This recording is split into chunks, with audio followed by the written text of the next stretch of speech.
King of Glory International Ministries.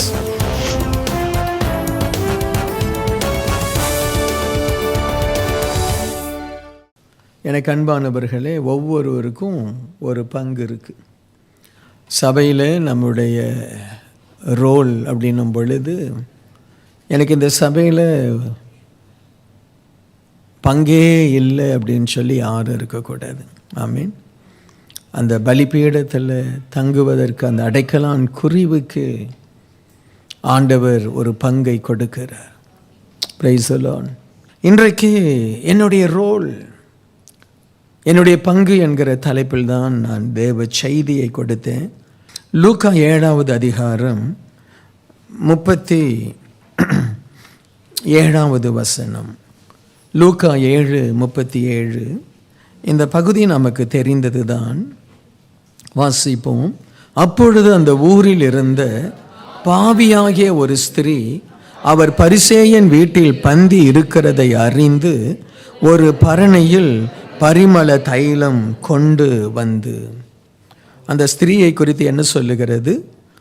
பாவியான ஒரு ஸ்திரீ. இதுவரைக்கும் அவளுடைய ரோல் பாவம். இதுவரைக்கும் அவள் வாழ்ந்த வாழ்க்கை ஒரு பாவமான ஒரு வாழ்க்கை. ஏன்னா இப்படி ஒரு பட்ட பெயரை ஒரு மகளுக்கு கொடுக்கிறதுன்றது ரொம்ப கஷ்டமான ஒன்று. என்ன, ஒரு பையனை பார்த்து சொல்லிடலாம், அவன் ரொம்ப கெட்டவன் அப்படின்னு சொல்லிடலாம். ஆனால் ஒரு நாளும் ஒரு பொண்ணை பார்த்து அவள் ரொம்ப கெட்டவள்னு சொல்லி நம்முடைய தமிழ் பண்பாட்டில் அப்படி நம்ம செய்யவே மாட்டோம். ஆனால் இவளை வேதம் அந்த ஊரில் இருந்த பாவி ஆகிய ஒரு ஸ்திரீ, அவளுடைய வாழ்க்கை அதுதான். ஏன்னா வேதத்தில் எழுதப்பட்டது என்றால் சரியாக இருக்கும். என்ன, வேதத்தில் பொய் இல்லை. இன்றைக்கு எனக்கு பிரியமானவர்களே, நம்முடைய லைஃப் ஒரு காலத்தில் பாவமான ஒரு மகனாய், பாவமான ஒரு மகளாய் நம்ம வாழ்ந்திருக்கலாம். அது நம்முடைய கடந்த கால நம்முடைய வாழ்க்கை. கடந்த கால நம்முடைய வாழ்க்கை.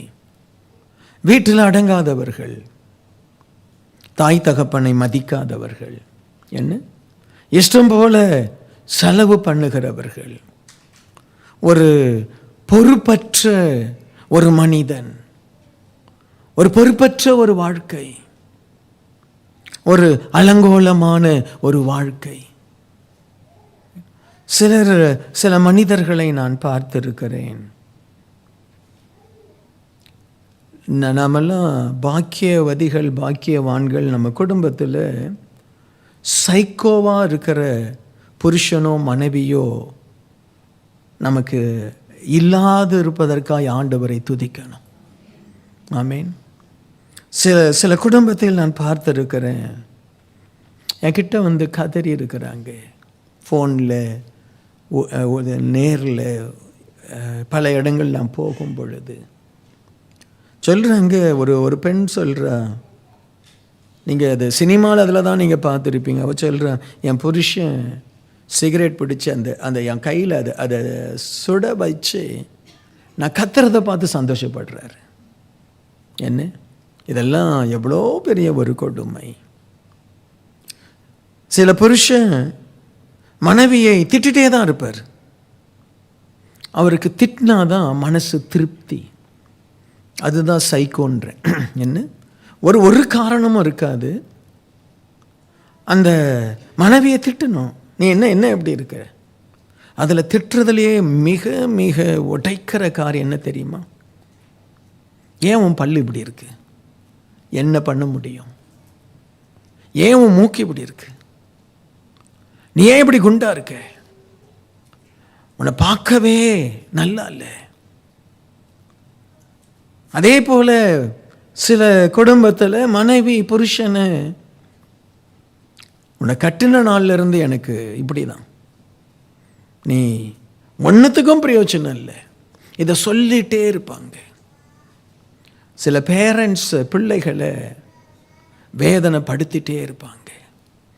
இந்த நாளிலே எனக்கு அன்பானவர்களே, நம்முடைய ரோல் எப்படிப்பட்ட ரோலாய் குடும்பத்தில், நம்முடைய சபையில் காணப்படுகிறது என்பதை நாம் கவனிக்கணும்.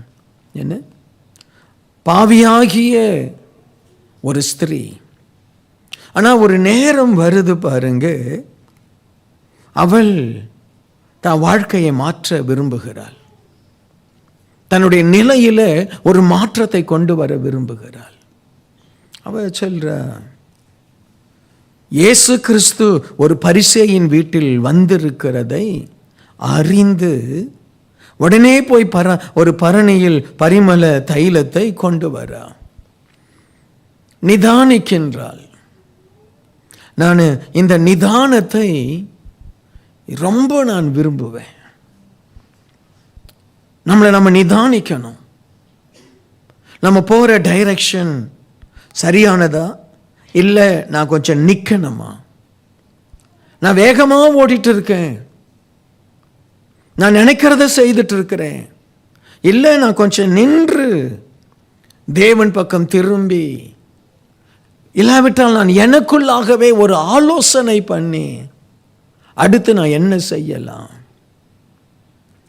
பாவியாகிய ஒரு ஸ்திரீக்கு சமாதானம் இல்லை, சந்தோஷம் இல்லை, மகிழ்ச்சி இல்லை, மதிப்பு இல்லை, மரியாதை இல்லை. இதையெல்லாம் அவள் அனுபவிக்கின்றாள். எல்லாம் அவளுக்கு தெரியும். இன்னைக்கு அவள் யோசிக்கிறா, இயேசுவை குறித்து கேள்விப்படுறா.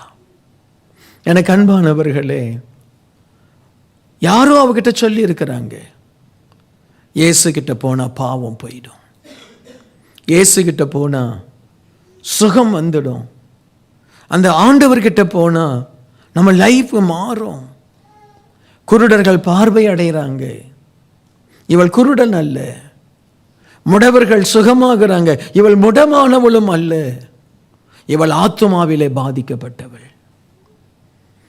இந்த உலகத்தில் ஆத்துமாவில் பாதிக்கப்பட்டவள் தான் அதிகம்.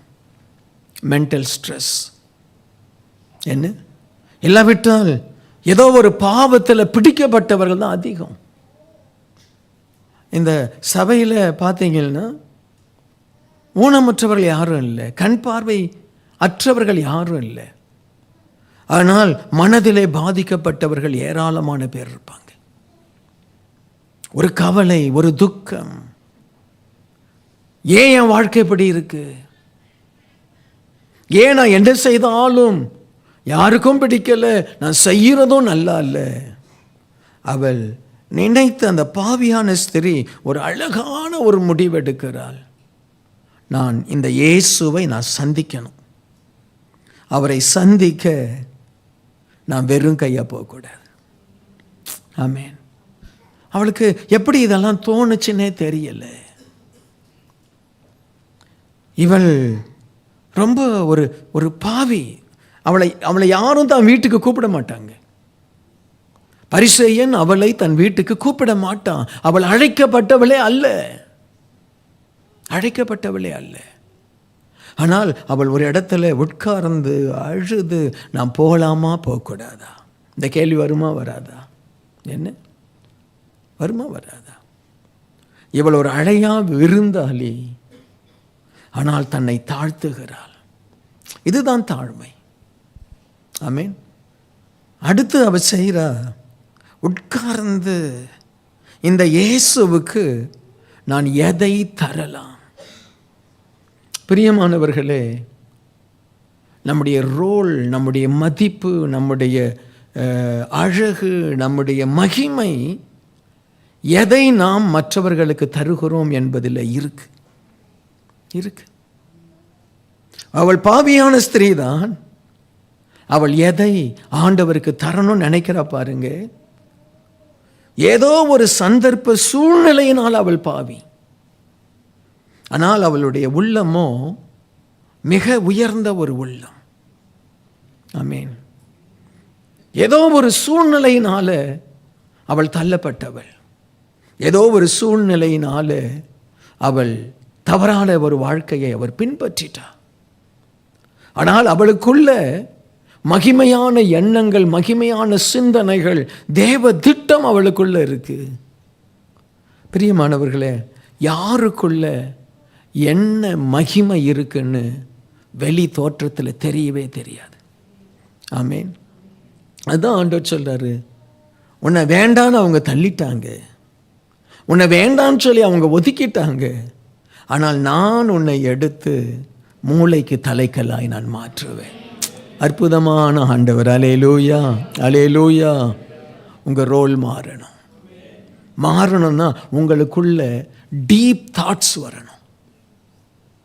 Deep thoughts. ஏதோ ஒரு பிரசங்கத்தை கேட்டு போகிறதில்ல, ஏதோ ஒரு பைபிள் வசனத்தை வாசிச்சுட்டு போகிறதில்ல.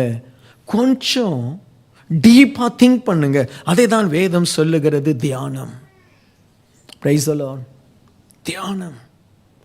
4 அதிகாரம் வாசிக்கிறதுக்கு பதிலாக ஒரே அதிகாரத்தை ருசித்து வாசிங்க. கொண்டு போய் ஒரு தங்கத்தை நீங்கள் விற்று நகையை மாற்ற போகிறீங்கன்னு வைங்களேன், அவன் அப்படியே அதை தேய்ப்பான். அப்படியே நல்லா இருக்கீங்களா, சிங்கப்பூர்லையா வாங்கினீங்க இது? அதுக்கப்புறம் பார்த்தா அது பித்தளையாக இருந்துச்சுன்னா அப்படியே எடுத்துகிட்டு போ. என்ன யோசிக்கணுமா?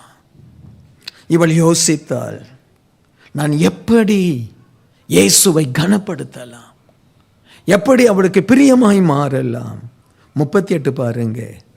அவருடைய பாதங்களின் அருகே பின்னாக நின்று அழுது கொண்டு. அல்லேலூயா. போதும் போதும் போதும், கொஞ்சம் ருசித்து இன்னைக்கு போவோம். இயேசுவின் பாதங்கள் அருகே பின்னாக நின்று. ஏன்னா அந்த யூதர்கள் எப்படி உட்காருவாங்கன்னா, அப்படி அந்த அந்த சின்ன தரையில் அந்த அரேபியர்கள், யூதர்கள் நம்மளை மாதிரி சேரு போட்டெல்லாம் உட்கார மாட்டாங்க. நல்ல ஒரு மெத்தை இருக்கும், அதில் தான் அவங்க உட்காந்துருப்பாங்க. அப்படி காலை மடித்து பின்னாடி வச்சு தான் அவங்க பொதுவாக உட்காருவாங்க. என்ன நம்மளை மாதிரி அந்த சம்மணம் போட்டெல்லாம் உட்கார மாட்டாங்க. உட்காருவாங்க, ஆனால் யூஸ்வலாக அப்படி தான் அவங்க அப்படி சாஞ்சிட்டு. அவள் இயேசுக்கு பின்னாக நின்று அழுது. இயேசுவை பார்த்தவுடன் அந்த இடத்துல போகும் பொழுது பல கேள்வி, பலர் பலவிதமாய் பேசுகிறாங்க, முகத்தை திருப்புறாங்க. ஏன் இவன் இங்கே வந்தா, ஏன் இவன் இங்கே வந்தான்னு சொல்லி அவளை அவமானப்படுத்துகிறாங்க. நம்ம கண்ணாலேயே சில ஆட்களை தீர்த்து கட்டிடுவோம், தெரியுமா? நமக்கு அந்த அந்த கண்ணில் அவ்வளோ பவர் இருக்குது. அப்படி என்ன கண்ணாலேயே நம்ம பேசுவோம், கண்ணாலேயே என்ன பேசுவோம் என்ன. ஸோ அந்த இடத்துல நின்று அவள் அழுகிறாள். அதுதான் ஒரு மாற்றத்திற்கு காரணம், கண்ணீர். ஒரு மனுஷன் குடிக்கிறான்னு வைங்களேன், ஒரு வேளை யாருக்காவது அந்த குடிக்கு பழக்கம், அந்த சிகரெட் பழக்கம் இருந்தால் அதை விடணும்னு நினச்சிங்கன்னா நீங்கள் அழணும். ஐயோ, நான் இதுக்கு அடிமைப்பட்டு கிடக்கேனே, இதுக்கு அடிமைப்பட்டு நான் இருக்கிறேனேன்னு சொல்லி அழணும். அவள் அந்த இடத்துல நின்று, எல்லாரும் நல்லா உட்கார்ந்துருக்கிறாங்க, எல்லாரும் ஆசீர்வாதமாக இருக்கிறாங்க, என்னை உள்ளவும் விட மாட்டேன்ற ஒரு சூழ்நிலை. அவளுக்கு உட்கார இடம் இல்லை. யாராவது கூப்பிட்டு இங்கே உட்காருமா, சாப்பிடுமான்னு சொல்ல இடம் இல்லை. அவள் நேராய் வந்து அழுது அவர் பாதங்களை கண்ணீரினால் நனைத்து. இது என்ன நடந்திருக்கோன்னு நான் நினைக்கிறேன் அப்படின்னா, இது எனக்கு நடந்திருக்கு. நான் நிறைய நேரம் ஜனங்களுக்கு ஜெபிக்கும் பொழுது சிலருடைய கண்ணீர் என்னுடைய காலில் விழுந்திருக்கு. என்னடா இது, டக்குன்னு ஏதோ கால் ஈரமாகுது, அவங்க அப்படியே கண்ணை வந்து வடிக்கிற அந்த கண்ணீர் கொஞ்சம் அந்த அவங்களுக்காக ஜெபிக்கும் பொழுது அந்த கண்ணீர் அப்படியே கீழே விழும் பொழுது நான் பார்த்துருக்கிறேன். இயேசு கிறிஸ்துவ அழுகில நின்ற பொழுது அவருடைய பாதத்தில் அந்த கண்ணீர் அப்படியே பட்டுட்டே இருக்கும் பொழுது, ஐயோ என் கண்ணீர், இந்த பாவியினுடைய கண்ணீர் இந்த இயேசுவினுடைய பாதத்தில் பட்டுடுச்சே, அவர் பாதத்தில் இந்த பாவியான மனுஷனுடைய கண்ணீர் பட்டுடுச்சேன்னு சொல்லி அவ துடித்து போய் அதை தான் சட்டையில் துடைக்க அவ விரும்பலை. உடனே விழுந்து தான் தலைமயிரினால் துடைக்கிறாள். அந்த நிமிஷத்தில் அவள் உடைய அந்த ஆக்ஷன், அந்த ரோல், ஆண்டவருடைய பாதத்தை அவ தலைமயிரினால் துடைத்து அந்த பாதங்களுக்கு முத்தம் செய்து, என் பாவம், இந்த பாவ என்னுடைய முத்தங்கள் அவருடைய பாதத்தை அழுக்குப்படுத்திடக்கூடாதுன்னு பரிமளத்தை பூசி அதை சரிப்படுத்துற. ஆமேன். ஆண்டவர் இந்த உலகத்தில் ஆண்டவரை அசைத்த காரியங்களில் இந்த மகள் செய்ததும் ஒன்று. பாவியான ஸ்திரீ ஆபிரகாமை போல, ஈசாக்கை போல இந்த இடத்துல அவருடைய ரோல் மாறிடுச்சு. ஆமேன். தேவ கிருபை. யார்கிட்ட போகணுமோ அவர்கிட்ட போயிட்டா. இயேசு கிட்ட போனா நம்முடைய ரோல் மாறும். அல்லேலூயா. ஒரு ஊழியத்தில் பாஸ்டர் கிட்ட வந்தால் உன் ரோல் மாறும். ஆமீன். அங்கேயே அப்படியே உனக்குள்ள எவ்வளவோ தாளந்துகள் இருக்கும், அப்படியே போயிடும். என்ன, இந்த சர்ச்சில் என்னை பயன்படுத்துறதே இல்லை, பாஸ்டர்கிட்ட வரணும். இல்லாட்டால் அந்த தேவ பிள்ளைகளோடத்துல வரணும். நம்முடைய ரோல் மாறும். கெட்டகுமாரன் யாரோடோ சேர்ந்தா தகப்பனை விட்டு தூர தூர தூர தூர போயிட்டான். இவள் பாவியானவள் தான். ரொம்ப ஆழமான தீர்மானம். இந்த ஆராதனையில் நீங்க இருக்கிற மாதிரியே இருக்க போறீங்களா? இன்னும் இயேசுவை நெருங்க போறீங்களா? ஆமேன். இருக்கிற லைஃப் போதும், இது மாற்ற முடியாது, என் தலையெழுத்தை மாற்ற முடியாது, என்னை பாவி பாவின்னு இந்த உலகம் முத்திரை போட்டுடுச்சு, இதுதான் என் வாழ்க்கை என்று நினைக்க போறீங்களா? இல்லை இயேசுவின் இடத்துல வர போறீங்களா? இந்த இடத்தையெல்லாம் நீங்க பார்த்தால் இது மரியாள் செய்ததை போல் தான் இருக்கிற. அதே ஊரை சேர்ந்தவள், அதே சீமோன், அதே இடம் மரியாளை போல தான் தெரியுது. ஆனால் அதை பைபிள் வல்லுநர்கள் அதை முத்தரிக்கிறது இல்லை. ஆனால் பார்த்தீங்கன்னா நீங்கள் அதை ஆராய்ந்து பார்த்தால் மரியாள் இருந்த அதே ஊர் தான். ஒருவேளை அந்த பாவியான ஸ்திரீ மரியாளாக இருக்கலாம், இல்லாட்டா மகதலேனா மரியாள்னு சொல்லி இன்னொரு கேரக்டர் வந்துடுது. நமக்கு தெரியல மகதலேனா மரியாள் தான், மரியாள் தான், மகதலேனா மரியாளா. அந்த கடைசி அதிகாரத்தில் அந்த மகதலேனா மரியாள் அவங்க அதில் வெளிப்படுறாங்க. என்ன, இன்னைக்கு உங்களுடைய எண்ணங்கள் இயேசுவின் அருகில் போவதற்கு அதை பயன்படுத்துங்க. நிறைய நேரம் நம்ம சொல்கிறோம், சில பிரச்சனை வந்துட்டா நான் உடனே செய்கிறது பைபிள் வாசிக்கிறத நிறுத்திடுறோம், ஜெபம் பண்ணுறதை நிறுத்திடுறோம், சபைக்கு வர்றதை நிறுத்திடுறோம். இதெல்லாம் நம்ம வாழ்க்கையில் செய்யக்கூடாதவைகள். என்ன, எனக்கு அந்த சிஸ்டரோட எனக்கு பிரச்சனை ஆயிடுச்சு, அவங்க வர சர்வீஸ் நான் வர மாட்டேன், அவங்க போகிற சர்ச்சு நான் போக மாட்டேன். நாம தேவ சமூகத்தில் நம்முடைய ஆத்துமாவில் யோசித்து சரியான காரியம் செய்யணும். அதில் அந்த 39வது வசனம் பாருங்க.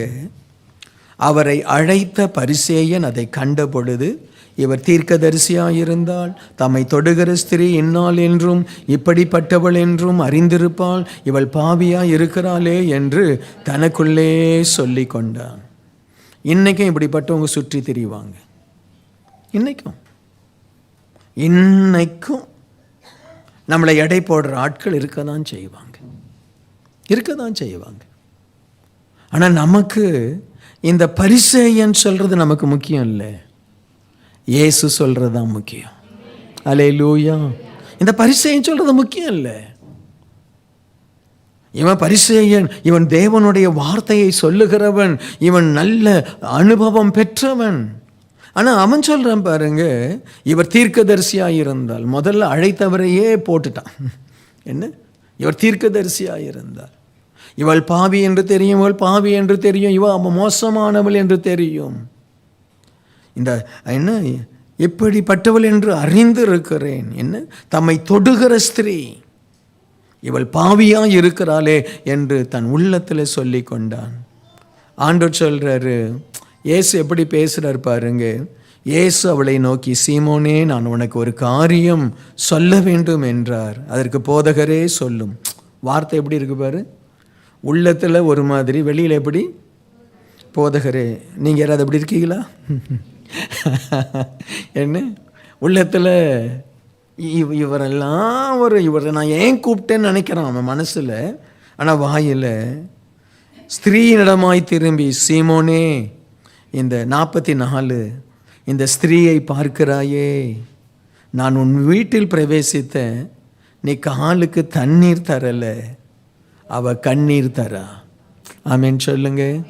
நீ தண்ணீர் தரலை, அவள் கண்ணீரினால் என் பாதங்களை நனைக்கிறா. நீ பரிசேயன்தான், நீ நல்லவன் தான், நீ நீதிமான் தான். ஆனால் உன் ஆத்துமா வேற லெவலில் இருக்கு, அவளுடைய ஆத்துமா வேற லெவலில் இருக்கு. நீ ரைச்சியஸ், நான் பாவம் செய்யலை, நான் காணிக்க தரேன், நான் சர்ச்சில் இல்லாட்டா நான் காரியங்கள் நல்லா இருக்கேன். ஆனால் நான் பார்க்குறேன், அவள் எனக்காக பயங்கரமாக செய்யணும்னு துடிக்கிறா. நீ தண்ணி கூட கொடுக்கலம்மா, அவன் கண்ணீரை கொடுக்கிறாள். நீ என்னை முத்தம் செய்யலை. ஒரு வீட்டுக்கு போனால் அந்த நாட்களில் முத்தம் செய்து என்ன கட்டி பிடிச்சி முத்தம் செய்து அவங்கள வரவேற்பாங்க. நீ அதை கூட நீ செய்யலை, அதை கூட நீ செய்யலை. இயேசுவை நீங்கள் நேசிச்சிட்டீங்கன்னா மற்றவங்களை பற்றி நீங்கள் பார்க்க மாட்டீங்க. You are filled with the love, you are filled with God's grace. என்ன? என் தலைக்கு நீ எண்ணெய் பூசலை, அவளோ என் பாதங்களில் பரிமள தைலம் பூசினா. ஆண்டவர் இந்த இடத்துல ஒரு மனுஷனை இன்னொரு மனுஷியோடு கம்பேர் பண்ண மாதிரி வேதத்தில் வேறு எங்கேயுமே கம்பேர் பண்ணலை. அப்போ ஒன்று புரிஞ்சுக்கங்க, நம்ம ஆண்டவர் கம்பேர் பண்ணுறார். ஆமேன். உன்னையும் உன் பக்கத்தில் உட்கார்ந்துருக்கிறவங்களையும் கம்பேர் பண்ணுறார். என்ன?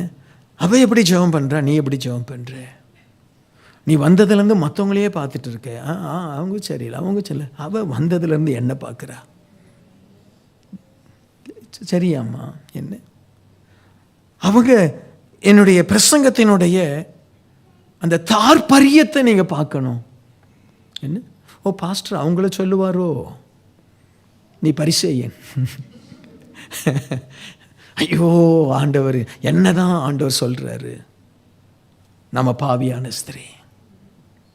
ஜீசஸ் என்ன அவர் சொல்கிறாரு, அநேக பாவங்கள் மன்னிக்கப்பட்டது, இவள் மிகவும் அன்பு கூர்ந்தாளே. 47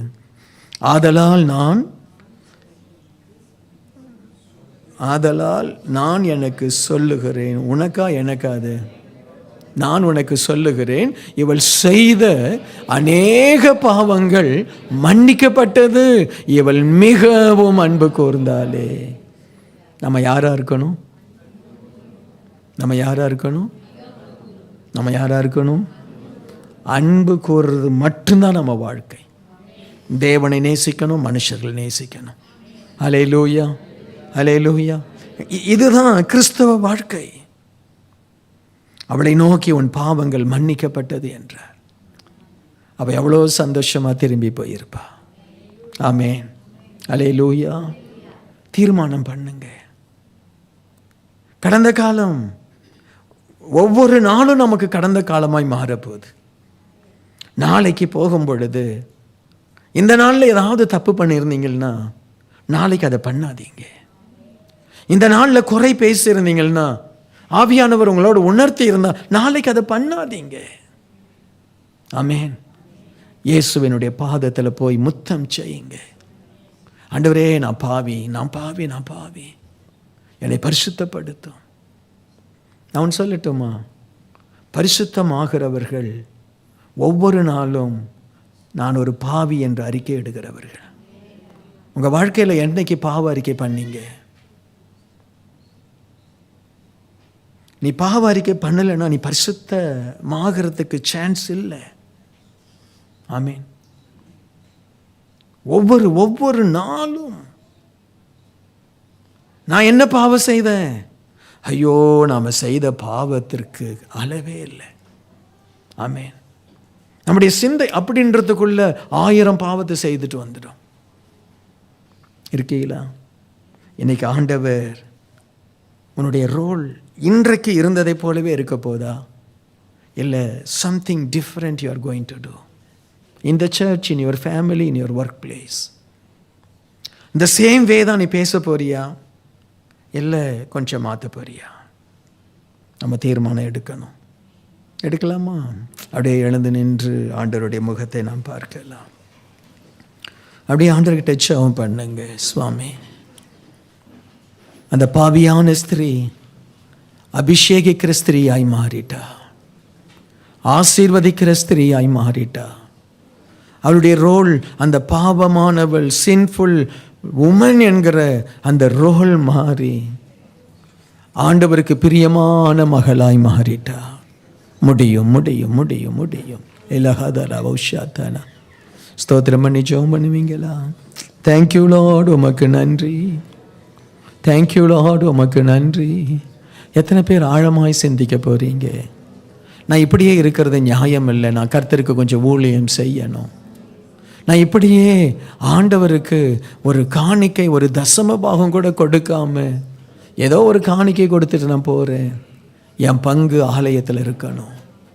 நான் ஆண்டவருடைய ஆலயத்தில் நான் எந்த நல்ல காரியமும் நான் செய்கிறதில்லை.